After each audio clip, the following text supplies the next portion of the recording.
Salah satu masalah dan tantangan pokok yang dihadapi perekonomian Indonesia adalah terbatasnya ketersediaan infrastruktur untuk mendukung peningkatan kemajuan ekonomi. Ketersediaan infrastruktur yang terbatas turut menjadi hambatan dalam peningkatan investasi, biaya logistik dan distribusi, serta menimbulkan kesenjangan antar wilayah. Belum lagi permasalahan akibat pandemi COVID-19 yang menyerang seluruh negara di dunia memang membawa dampak signifikan terhadap sektor perekonomian, tak terkecuali di Indonesia. APBN dan APBD yang sebelumnya diperuntukkan untuk pembangunan infrastruktur harus dipangkas untuk mendanai berbagai permasalahan dan pencegahan penyebaran COVID-19. Pemerintah pun saling bekerja sama untuk mengendalikan dampak pandemi COVID-19, sejalan dengan upaya pemulihan ekonomi nasional.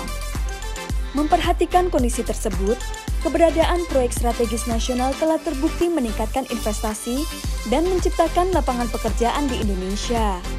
Proyek strategis nasional yang sudah selesai pun telah mampu menyerap lebih dari 11 juta tenaga kerja, baik secara langsung maupun tidak langsung selama pandemi. Pembangunan proyek infrastruktur yang dimulai sejak 2016 lalu telah menghasilkan total 132 PSN di berbagai wilayah. Pembangunan PSN ini bertujuan untuk meningkatkan kualitas dan kuantitas infrastruktur di Indonesia, serta dapat mengurangi kesenjangan pertumbuhan pendapatan per kapita dan meningkatkan kesejahteraan antar daerah secara jangka panjang. Proyek strategis nasional pertama kali diatur melalui Peraturan Presiden Nomor 3 Tahun 2016 yang memuat jumlah, rincian, dan lokasi dari setiap proyek yang dibangun.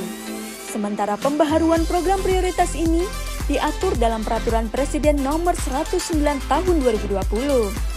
Pengerjaan PSN sendiri dilakukan oleh Komite Percepatan Penyediaan Infrastruktur Prioritas atau KPPIP yang mencakup 12 sektor, yaitu jalan, bendungan dan irigasi, kawasan, kereta, energi, pelabuhan, air bersih dan sanitasi, bandara, pendidikan, teknologi, perumahan, dan tanggul pantai.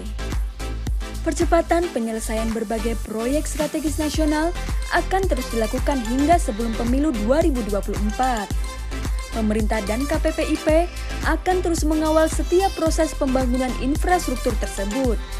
Pemerintah juga telah melakukan berbagai upaya untuk memenuhi kebutuhan belanja infrastruktur sebagai penopang pertumbuhan ekonomi, termasuk berkolaborasi dengan swasta dan meningkatkan upaya pembiayaan proyek melalui creative financing dalam rangka mengurangi beban APBN.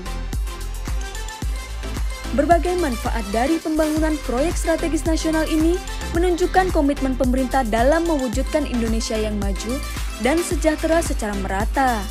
Untuk itu, maka dukungan dari masyarakat pun diperlukan agar proyek ini dapat berjalan dan memberikan manfaat secara optimal demi kemajuan bangsa.